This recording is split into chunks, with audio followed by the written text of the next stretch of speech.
बिस्मिल्लाहिर्रहमानिर्रहीम, अस्सलामु अलैकुम। अली सलमान जी टीवी के तमाम नाजरीन को जी स्पोर्ट्स में खुश आमदीद कहता है, जहाँ पीर से लेकर जुमेरात तक रोज़ाना रात 11:05 पर हम इस महफिल को सजाते हैं आपके लिए और बात करते हैं उस दिन खेले जाने वाले मैचेस के बारे में या उस दिन से जुड़ी स्पोर्ट्स की खबरों के बारे में। और ये इस साल का हमारा पहला शो है, तो जी टीवी की जानिब से और जी स्पोर्ट्स की जानिब से अपने तमाम नाजरीन को साल नौ की मुबारकबाद, इस दुआ, इस उम्मीद, इस ख्वाहिश के साथ कि ये साल मुमलिकत खुदादाद पाकिस्तान के लिए तरक्की और कामयाबी के अयाम लेकर आए और ये साल पाकिस्तान जो है वो तरक्की जो है वो हासिल करे, पाकिस्तान फ्लरिश करता हुआ नज़र आए, ना सिर्फ दीगर शोबों में बल्कि साथ साथ स्पोर्ट्स में भी पाकिस्तान का जो सब्ज़ हिलाली परचम है वो बुलंद होता हुआ नज़र आए। तो इस दुआ के साथ, इस उम्मीद के साथ, इस ख्वाहिश के साथ इस साल का हम आगाज़ करते हैं और हमें उम्मीद करते हैं कि गुज़िश्ता कई सालों की तरह ये साल उस तरह से नहीं गुजरेगा, बल्कि इस साल जो है पाकिस्तान में खुशहाली आएगी, पाकिस्तान में प्रॉस्पेरिटी आएगी और पाकिस्तान की आवाम जो है वो किसी हद तक जो है वो रिलीफ और सुकून का सांस लेंगे। बात करेंगे जनाब आज के शो के हवाले से कि जहां आपके इल्म है कि हम अपने प्रोग्राम में रोज़ाना बात करते हैं अचीवमेंट्स के हवाले से, खिलाड़ियों की परफॉर्मेंसेस के हवाले से और उस दिन से जो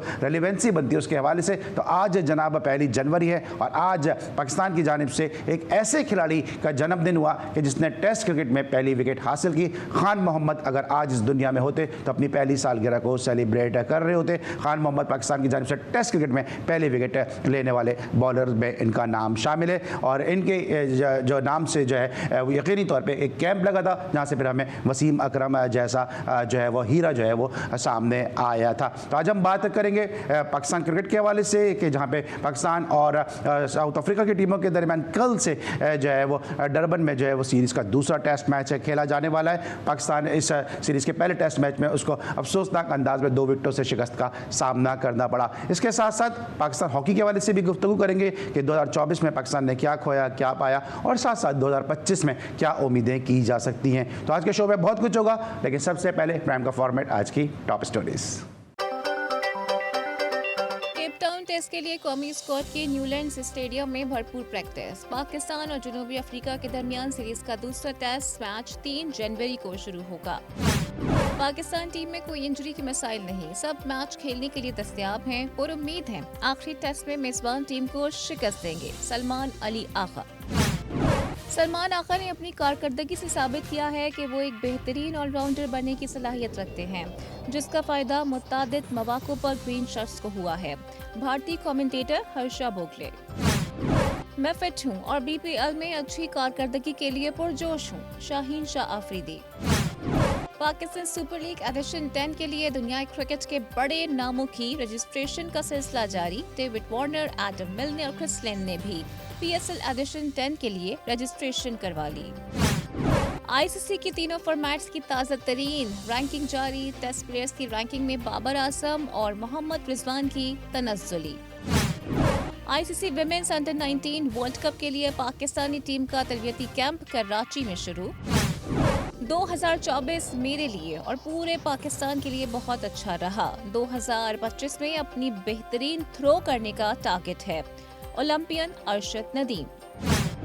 और खेलों की दुनिया में पाकिस्तान को उसका खोया हुआ मकाम दिलवाने और मुल्क में इंटरनेशनल मुकाबलों की मुकम्मल बहाली के लिए हम सबको मिलकर काम करना होगा। आरिफ सईद। जी नाज़रीन, ये थी आज की टॉप स्टोरीज। इन टॉप स्टोरीज में आपने देखा कि कल से पाकिस्तान और साउथ अफ्रीका की टीमों के दरमियान केप टाउन में जो है वो मैच खेला जाएगा, सीरीज़ का दूसरा और आखिरी टेस्ट मैच। और पाकिस्तान से उम्मीद करते हैं कि गुज़िश्ता मैच की गलतियों को इस मैच में पाकिस्तान की टीम नहीं दोहराएगी। इस टेस्ट मैच को डिस्कस करेंगे, पाकिस्तान हॉकी के मामला को डिस्कस करेंगे एक छोटे से ब्रेक के बाद।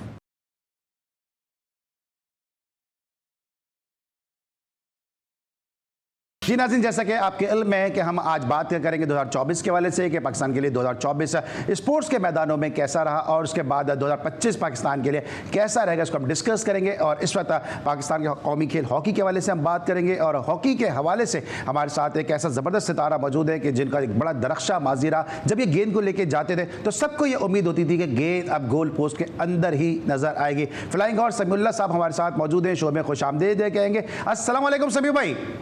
वालेकुम अस्सलाम वरहमतुल्लाह। Sir thank you so much और आपको साल नौ की बहुत बहुत मुबारकबाद और उम्मीद करते हैं कि पाकिस्तान कौमी खेल हॉकी इस 2025 में जो है उसी तरह से विक्ट्री स्टैंड पे नजर आएगा जिस तरह आप लोग पाकिस्तान के लिए लॉरेल्स और मेडल्स लेकर आते थे। समी भाई आपने ये रिपोर्ट देखी होगी और ये ज़्यादा अच्छा साल नहीं रहा पाकिस्तान के लिए। पाकिस्तान ने ओलंपिक क्वालिफाइंग में राउंड के मैचेस में चौथी पोजीशन हासिल की। फिर जो मस्कत में 5 वे साइड मैच है टूर्नामेंट खेला गया उसमें पाकिस्तान 9वें नंबर पर रहा। फिर उसके बाद पाकिस्तान जो है वो ज़्यादा अच्छी कारकर्दगी नहीं रही और फिर पाकिस्तान ने अजलान शाह में किसी हद तक जो है वो बेहतर कारकर्दगी का मुजाहरा किया। क्या उम्मीद की जा सकती है कि पाकिस्तान हॉकी जिस तरह चल रही है इस 2025 में कोई उम्मीद की जा सकती है कि थोड़े हालात और नताइज थोड़े बेहतर होंगे? देखिए, जैसे आपने रिपोर्ट भी देखी और वैसे भी देखें तो हम पिछले 3 ओलंपिक में हम क्वालिफाई नहीं कर पाए, जो कि बड़ी अजीब सी बात है। पाकिस्तान जिसने वर्ल्ड कप डोनेट किया, चैंपियंस ट्रॉफी डोनेट की, एशिया कप डोनेट किया, उसकी ये पोजीशन हो कि वो 15वें-16वें नंबर पे घूम रही है। तो 2024 अजलान शाह को इतना, जिसको कहते हैं ना कि रिकग्नाइज टूर्नामेंट नहीं है, वो एक प्रिपरेशन टूर्नामेंट है, तो उसमें सिल्वर मेडल आया जिसमें हुकूमत पाकिस्तान ने इनकी हौसला अफजाई भी की। लेकिन ओवरऑल इनकी परफॉर्मेंस इतनी अच्छी नहीं रही। पाकिस्तान हॉकी फेडरेशन 2 धड़े रहे, दोनों आपस में लड़ते रहे और निचले लेवल पर बड़ी सियासत रही जिसमें खिलाड़ी पिसते और खिलाड़ी अच्छा परफॉर्म नहीं कर पाए। तो मुझे उम्मीद है कि ये सब चीज़ें देखने के बाद अब पाकिस्तान हॉकी फेडरेशन कुछ बेहतरी की तरफ जाएगी। अभी चैंपियनशिप हो रही है तो मेरे ख्याल में सिवाय चंद हॉकी के खिलाड़ियों को ये पता नहीं कि एक बहुत बड़ा इवेंट नेशनल चैंपियनशिप हो रही है यहीं कराची में।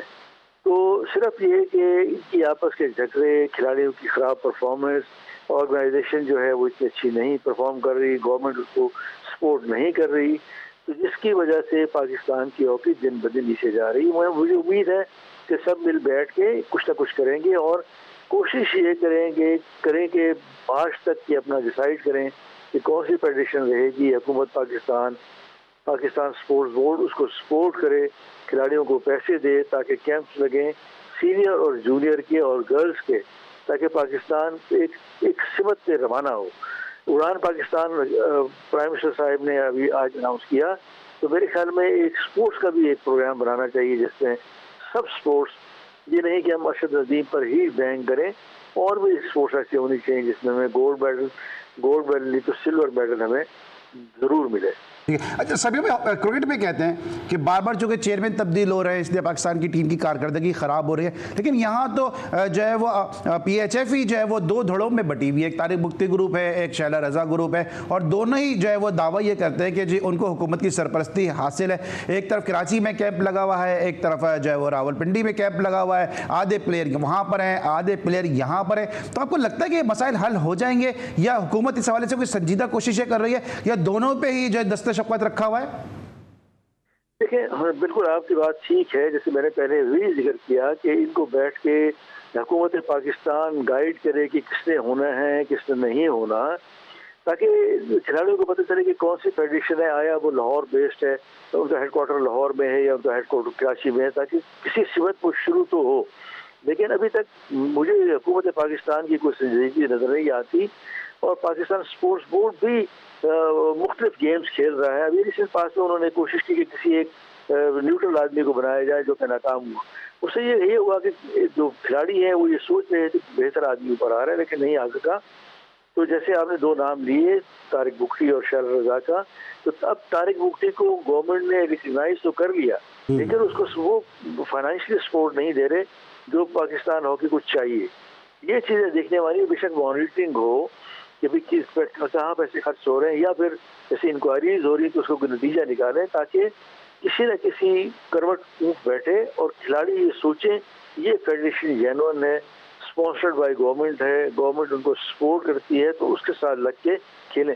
मैं फिर ये कहूँगा कि पोटेंशियल है खिलाड़ियों में कि वो इस 15वीं-16वीं पोजीशन से 8वीं-10वीं पोजीशन पे आ सकते हैं 1 साल के अंदर, अगर उन पर मेहनत की जाए, उनको कॉन्फिडेंस दिया जाए और पेनल्टी कॉर्नर और गोल कीपिंग के जो महकमे हैं या जो सेक्शंस हैं उनको और बेहतर किया जाए। ठीक है। लेकिन समी भाई जिस तरह पाकिस्तान की जूनियर टीम ने जो है वो सिल्वर मेडल हासिल किया और उन्होंने जूनियर वर्ल्ड कप के लिए क्वालिफाई किया, इससे आपको लगता है कि कुछ उम्मीद की कोई ना कोई किरण जो है वो ज़रूर नज़र आ रही है, क्योंकि पाकिस्तान की हॉकी का मुस्तकबिल तो इन्हीं नौजवानों के हाथों में। जी बिल्कुल, हमेशा जिस जिस जिस मुल्क की जूनियर टीम अच्छी होगी, उससे उससे उससे एक्सपेक्ट करें कि आप वो सीनियर टीम भी अच्छी होगी। इन खिलाड़ियों को वही है ना कि इन खिलाड़ियों को रख के हम इस वक्त पाकिस्तान में हॉकी के अलावा इवन क्रिकेट में भी सब स्पोर्ट्स में ग्रूमिंग की ज़रूरत है। खिलाड़ी जो कि हाईली एजुकेटेड नहीं है, वो बैठे कैफे में हैं, उनको इतना कॉन्फिडेंस नहीं है कि वो एनालाइज कर सकें। तो अगर अच्छे कोच, अच्छे मैनेजर, अच्छे उनको ट्रेनर मिलेंगे तो वो ये खिलाड़ी कॉन्फिडेंस के साथ ऊपर आ सकते हैं। और पाकिस्तान में इस वक्त भी खिलाड़ियों में टैलेंट है। सिर्फ हुकूमत पाकिस्तान की पैटर्न, पाकिस्तान स्पोर्ट्स बोर्ड और पाकिस्तान ओलंपिक एसोसिएशन का आपस में जिसके अंदर तालमेल के हैं या अंडरस्टैंडिंग के हैं, जब ये ठीक हो जाएगा तो पाकिस्तान के खिलाड़ी बेहतरी की तरफ रमा दमा। ठीक है, इंडिविजुअल क्या समझ रहे हैं, क्योंकि पाकिस्तान में ऐसा कोई इंडिविजुअल नज़र आ रहा है, क्योंकि हमारे प्लेयर को जो है वो जो इंटरनेशनल हॉकी फेडरेशन उसकी तरफ से इनाम भी मिला, बेस्ट प्लेयर का अवार्ड भी मिला।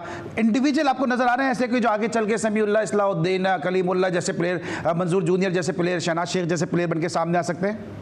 जी बिल्कुल, क्यों नहीं। मैं कहता हूँ बहुत सारे ऐसे खिलाड़ी हैं। ये एक तो खिलाड़ी जो है वो तौकीदार अकेडमी के हैं जो कि ऊपर जा रहे हैं, इनकी अपनी जगह है। लेकिन आप कप्तान को देखें जो पेनल्टी ड्रैग फ्लिकर है वो इतने अच्छे खेल रहे हैं, गोलकीपर बहुत अच्छा खेल रहा है, खिलाड़ी हैं। मैं फिर वो ये कहूँगा कि जब तक एक अच्छा ग्रूमिंग सेंटर नहीं होगा, जैसे कि पूरी दुनिया में एक सिस्टम है तो सेलेक्ट करके खिलाड़ियों को ग्रूम करते हैं कि आपने वहाँ जाके बोलना कैसे, आपने वहाँ बैठना कैसे, आपने पब्लिक में कैसे बिहेव करना है, आपने ग्राउंड में कैसे बिहेव करना है। ये जब तक हम उसको नहीं सिखाएंगे तो उनकी जो फिजिक के साथ साथ मेंटल जो उनका स्टैंडर्ड है वो बेहतर नहीं होगा। जब मेंटल स्टैंडर्ड बेहतर होगा, जैसे हमारे ज़माने में था, हमारे ज़माने के बाद शहबाज सीनियर 94, तो उनको देख लें आप, मंसूर गोलकीपर को देख लें, ताहिर जमान को देख लें, कामरान अशरफ को देख लें, वसीम फिरोज में शामिल थे, कमर इब्राहिम थे। तो वो सिर्फ ग्रूमिंग की वजह से वो जीत रहे थे, चाहे वो नंबर 1 हो या नंबर 2 हो, लेकिन उनमें कॉन्फिडेंस ये था कि हमने जीतना है। तो ये चीज़ें चाहिए और ये आजकल ये स्पोर्ट्स की, दुनिया की स्पोर्ट्स की एक ज़रूरत है कि ग्रूमिंग सेंटर बेहतर हो और कोचिंग बेहतर हो। ठीक है। अच्छा, मेरे शो में पड़ोसी मुल्क के धनराज पिल्ले जो बड़े एक आइकॉनिक फिगर है हॉकी के हवाले से, वो मौजूद थे। और धनराज पिल्ले का ये कहना था कि हमें भी बड़ा अफसोस होता है जब हम पाकिस्तान हॉकी को इस हाल में देखते हैं। आप क्या वजह समझते हैं कि जिस तरह क्रिकेट में बात की जाती है मुल्की और गैर मुल्की कोचेस की, हम गैर मुल्की कोचेस बुलाते तो हैं लेकिन क्या उनको इस तरह के पर्क्स बेनिफिट नहीं दे पाते या उनको इस तरह से रिस्पेक्ट नहीं दे पाते हैं कि जिसकी वजह से उनका साथ हमारे साथ तादेर नहीं रह पाता, और जब वो डेवलपमेंट फेज में आते हैं तो उस वक्त तक वो छोड़ के चले जाते हैं, इतने नाराज हो जाते हैं हमसे या उनके पैसे नहीं दे पाते? बिल्कुल, आपने ठीक कहा। माजी में 2-3 दफा हो चुका और एक को छोड़ के चला गया इंडिया से, फिर यहाँ पे आया। तो ये इनको पाकिस्तान हॉकी फेडरेशन असल में पिछले 15 सालों से मैं देख रहा हूँ इतने मजबूत लोग नहीं आए जो कि हुकूमत पाकिस्तान या वजारत से जो इंटर प्रोविंशियल है IPC से वो बैठ के बात करेंगे कि हम ये करने जा रहे हैं और आप लोगों ने हमारा स्पोर्ट्स को स्पॉन्सर करना है। हुकूमत पाकिस्तान के पास फंड्स हैं स्पोर्ट्स में, यूथ प्रोग्राम में बड़े फंड्स हैं, लेकिन कोई बुढ़बार किस्म का आदमी जाए और हुकूमत को ये यकीन हो कि ये 2 साल के बाद रिजल्ट देगा तो हुकूमत पाकिस्तान उसको पैसे देगी। जैसे आपने कहा कि कोचेज इसलिए ही नहीं आते कि उनको पता है कि ये एक तो उनकी तनख्वाह नहीं देंगे, जो कि वो सब प्रोफेशनल हैं। दूसरा ये है कि उनको ये पता नहीं कि ये 3 महीने के लिए रखेंगे कि 6 महीने के लिए रखेंगे। तो ये कोच कम से कम साल के लिए रखना चाहिए और रखना पाकिस्तान जो जूनियर टीम के साथ रखना चाहिए, अंडर 18 के साथ, ताकि उनको वो ग्रूम करे, उनको अपने पैशन पे खिलाए और फिर उनको आगे लेके जाए। जब तक ये नहीं होगा तो मेरे ख्याल में पाकिस्तान की हॉकी जो है बेहतर नहीं हो सकती। अच्छा सभी आप जैसे आइकॉनिक प्लेयर ने पाकिस्तान को बहुत सर्व किया, अगर मैं नाम लेना शुरू करूंगा तो वो मेडल्स, वो तमगे, वो एजाज़ात ख़त्म नहीं होंगे, एक से बढ़कर एक स्टार मौजूद था और आप लोगों को वही पॉपुलरिटी हासिल थी और बल्कि अभी भी हासिल है कि शायद मौजूदा प्लेयर को कोई नहीं जानता होगा जितना आप लोगों को लोग जानते हैं। लेकिन ये सुन के आपको कितना अफसोस होता है, किस हद तक आप अपने आप को भी कसूरवार समझते हैं जब ये कहा जाता है कि पाकिस्तान हॉकी को पाकिस्तान के फॉर्मर हॉकी प्लेयर ने, पाकिस्तान के फॉर्मर ओलंपियन ने बर्बाद किया है? देखिए, यहाँ तक तो हमारे बैच का सवाल है, हमने कभी भी पॉलिटिक्स नहीं की। हमारे अभी तक वो सब खिलाड़ियों के आपस में ताल्लुकात हैं, फैमिली टर्म्स हैं। ये हमारे बाद जो 94 ओलंपिक जो वर्ल्ड कप में जो टीम जीती उसमें मैंने देखा कि 5 कप्तान थे और 5 ही जो थे वो खिलाड़ी वो डोमिनेट कर रहे थे। जो 1996 में मैं पाकिस्तान की टीम का मैनेजर था एटलांटा ओलंपिक में, तो वहाँ मैंने ऑब्जर्व किया और उन सबको ये बताया है कि हर आदमी अपने आप को कप्तान समझ रहा है, ये नहीं होना चाहिए। इस वक्त जो कप्तान है उसके अंडर खेलना चाहिए। हाँ, जीत के बाद आप जो मर्जी करना चाहो कर लो, लेकिन ये इमेच्योर लॉट है जो अभी तक काबिज है, जो मुख्तलिफ मैनिपुलेशन कर लेती है, जिसकी वजह से आपस में भी इनके इत्तेफाक नहीं है। तो इसको ठीक करना चाहिए और मैं इनसे यही गुजारिश करूंगा इन खिलाड़ियों से कि हमारी जब भी जरूरत हो हम आपके साथ हैं, लेकिन पॉलिटिक्स नहीं होनी चाहिए कि इस्तेमाल किया और उसके बाद कहा कि ये अच्छे नहीं थे, इनका बिहेवियर ठीक नहीं था, इन्होंने सही तरीके से ट्रेनिंग नहीं की। तो ये चीजें होनी चाहिए, बड़ों को इज्जत दें और छोटों को भी इज्जत सिखाएं। तो सर मैं तो इस गुफ्तगू का माखिज क्या समझूं, क्या ओलंपियन जिम्मेदार हैं पाकिस्तान हॉकी की तबाही के या नहीं? मैं तो कहता हूँ बिल्कुल हैं। एक तो देखो ना, उन्होंने डिस्ट्रिक्ट लेवल पे सारे खिलाड़ी गए और उन्होंने फेडरेशन में आने के लिए कोशिश की, डिस्ट्रिक्ट डिवीजन में बॉडी में वो शामिल हुए और वहाँ उन्होंने बिल्कुल जिसको कहते हैं डर्टी पॉलिटिक्स की, जिसकी वजह से हॉकी का मयार गिरा। हॉकी के जो अच्छे लोग थे, जो जिसको हम कहते हैं कंट्रीब्यूटर, वो ओलंपियन नहीं थे, वो नॉर्मल हॉकी प्लेयर थे जो कंट्रीब्यूट कर रहे थे, वो उस टीम से बाहर निकल गए और वो बिल्कुल जिसको कहते हैं गोशा गुमनामी में चले गए। और ये लोग आ गए जिन्होंने आके बड़ी खराबियां की। उससे वजह ये हो गया कि एक डिस्ट्रिक्ट में तीन फेडरेशन बना दी उन्होंने, सर वजह से ये हालात। आखिरी मेरा सवाल है, मुझे एहसास है कि इस वक्त आपकी मसरूफियात भी हैं, कि अब 2025 में बेहतरी की कोई उम्मीद है?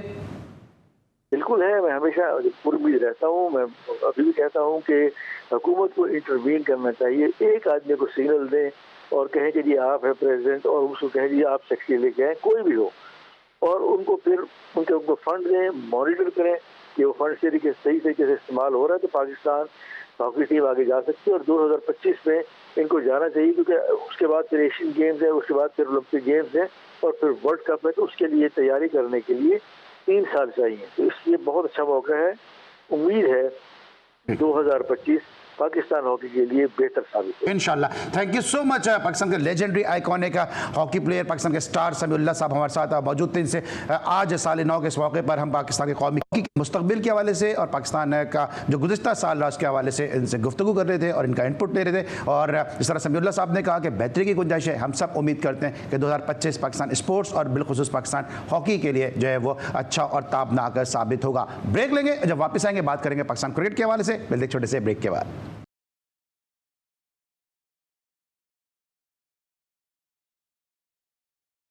Welcome back after the break. और ब्रेक पर जाने से पहले हमारे साथ मौजूद थे पाकिस्तान हॉकी का एक बहुत बड़ा नाम, फ्लाइंग हॉर्स समीउल्लाह साहब। और आज चूंकि हमारा साल का पहला शो है, तो एक और बड़ी ज़बरदस्त शख्सियत ने हमें ज्वाइन किया, मोहम्मद फैमिली का एक बहुत बड़ा नाम और कप्तानों के कप्तान मुश्ताक मोहम्मद साहब हमारे साथ इस वक्त मौजूद हैं। सबसे पहले तो मुश्ताक भाई को हम अस्सलाम वालेकुम कहते हैं और साथ साथ न्यू ईयर की मुबारकबाद भी देते हैं। अस्सलाम वालेकुम सर।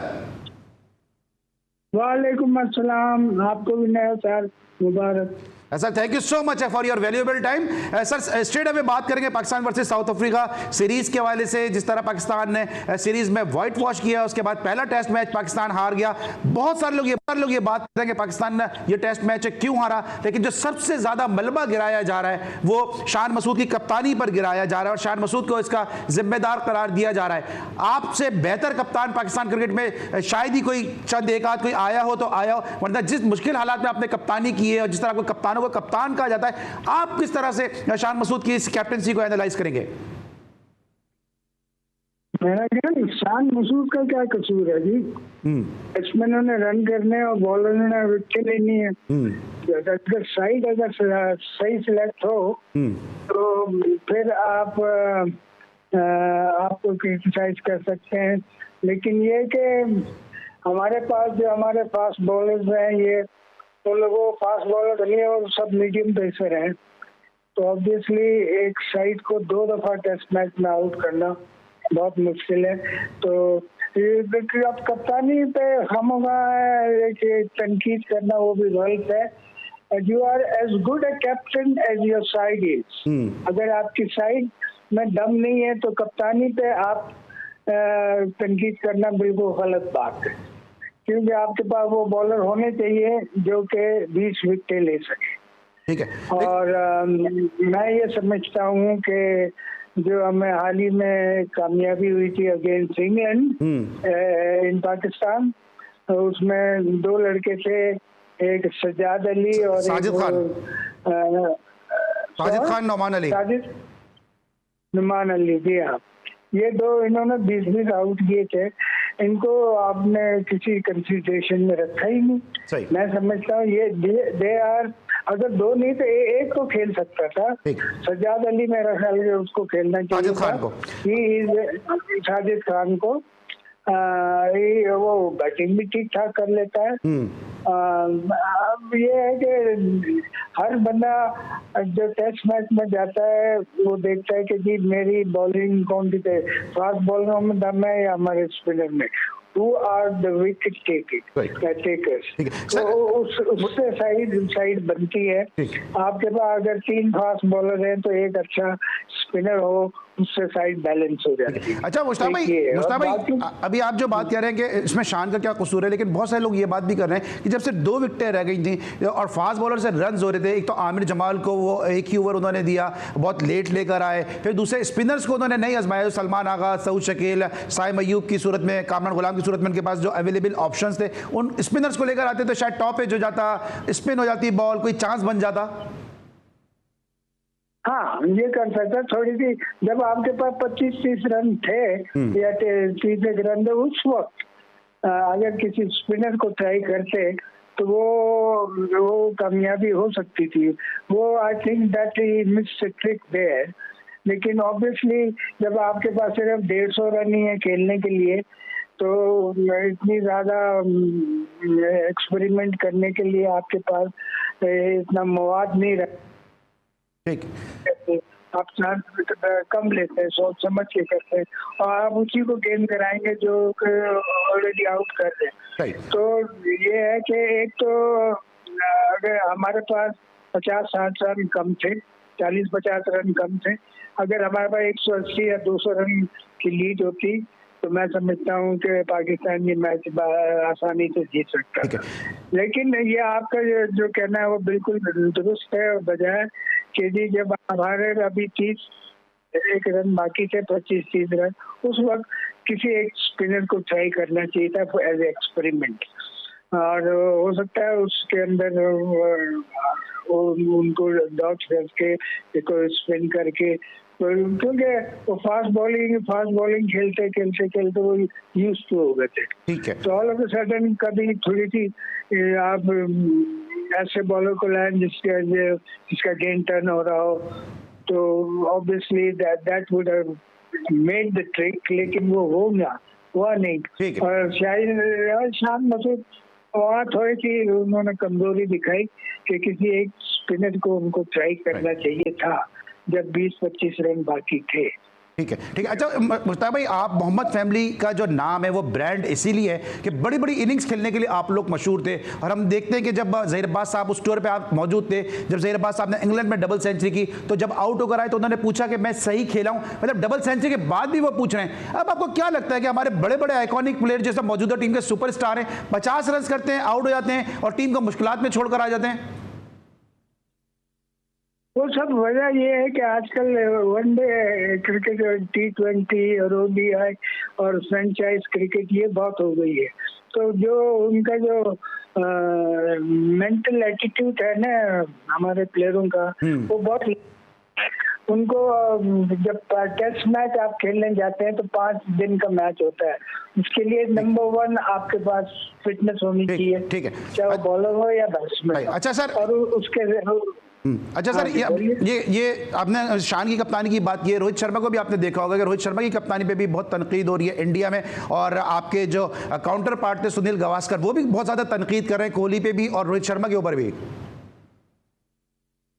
हाँ, आप ऑब्वियसली ये है कि जो अब फेल हो रहा है वो यही प्लेयर थे जो इनको पहले मैचेस जिताते थे, लेकिन हर एक के ऊपर रूज और जवाल आता रहता है।